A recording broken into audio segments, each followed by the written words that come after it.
Ok, juste avant de commencer la vidéo, celle que tu vas voir ici va parler du Sigma 45 mm f2.8. Sache que j'ai également du coup sorti deux vidéos le même jour sur deux autres optiques de la même série, soit le 35 f2 qui est là occupé à me filmer, mais également le 65 mm f2. Ce sont des optiques qui sont dans la même série, qui sont donc complémentaires. Et donc si jamais le 45 t'intéresse, je t'invite à aller voir les deux autres qui sont dès maintenant en description. Bonne vidéo!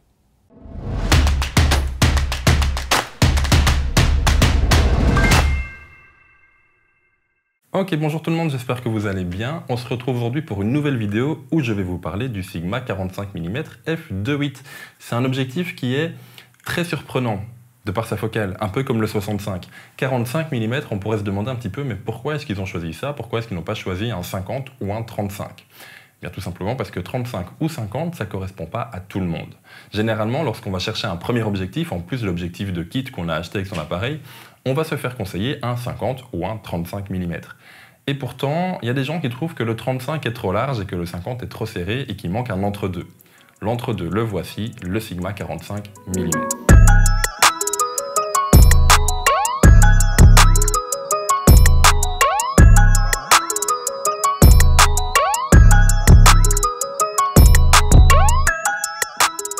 Je trouve que le 40 mm que j'ai acheté il y a 2 ans, malgré le fait qu'il soit excellent, soit beaucoup trop proche d'un 35 mm. Il est encore à mon goût un petit peu trop large, ce qui fait que lorsque je vais prendre un portrait un peu serré, ça va déformer, comme ici. Par contre, le 50, je trouve que je n'arrive pas encore trop à me rapprocher, je le trouve encore un tout petit peu trop long. Voilà du coup l'objectif que je vais utiliser, le 45 mm f2.8. Alors effectivement, j'aurais bien aimé que ce 45 mm ouvre à f2, ouvre à f1.4, même à f1.2, soyons fous. Mais je ne peux pas le demander lorsque cet objectif mesure, quoi, 5 cm? Il mesure combien? Il mesure 6 cm. Attends, j'ai même mis le bouchon en plus. C'est abusé à quel point il est petit, maintenant je mets un chiffre dessus. Il mesure 5,5 cm de haut. C'est juste hyper petit. Donc effectivement, cet objectif n'ouvre pas à f1.4, il n'ouvre même pas à f2, il ouvre à f2.8. Mais il est tout petit et tout léger. Et pour autant, comme les deux autres objectifs de cette gamme, ils sont super bien construits. Le pare-soleil est en métal et tu sens qu'il va pouvoir encaisser sans aucun problème, tout comme l'objectif. Évidemment, il n'est pas fait pour jouer au foot, mais tu sens que même s'il venait à prendre un choc, il ne bougerait pas. Il est hyper bien construit, hyper solide, et pour autant, il est compact, petit et très léger. Alors au niveau de son ergonomie, on va retrouver trois choses. Premièrement, une bague de mise au point, qui est à mon sens un des seuls défauts de l'objectif. La bague de mise au point est trop fine pour moi. J'ai des grandes mains et sincèrement, je trouve que c'est vraiment tout petit. Mais cependant, vu la taille de l'objectif, je peux pas trop leur en vouloir car je sais pas comment est-ce qu'ils auraient pu faire une bague de mise au point plus grande avec un objectif aussi petit. Donc d'un côté, l'un dans l'autre, je peux comprendre la taille de la bague, même si je rage un petit peu, je trouve ça un tout petit peu petit. Deuxième chose que l'on va retrouver, c'est une bague de diaphragme ouvrant de f2.8 jusqu'à f22, plus un mode A, le mode automatique qui va te permettre de gérer l'ouverture via ton boîtier directement.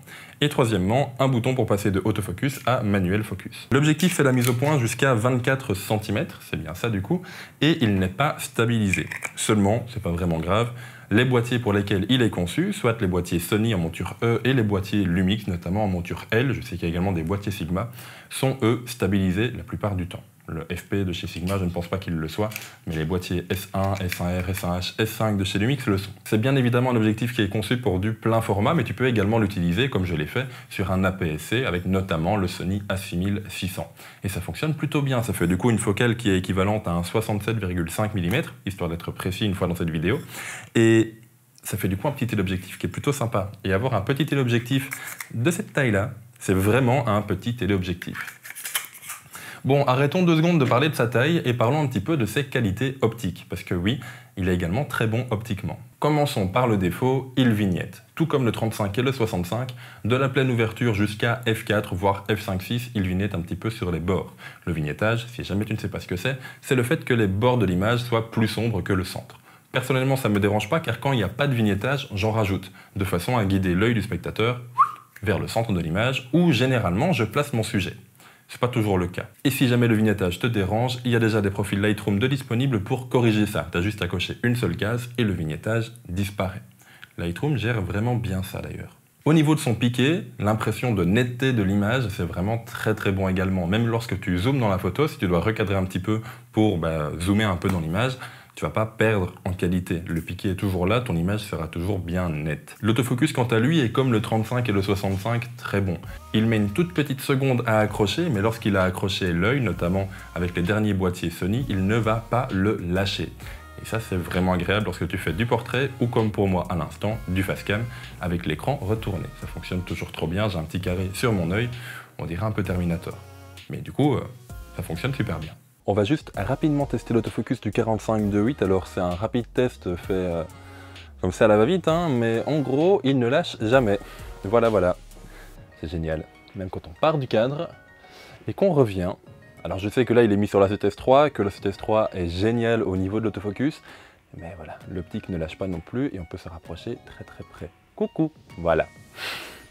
Le principal défaut de ce 45 mm est dû à sa compacité, c'est son ouverture, il n'ouvre malheureusement que à f2.8.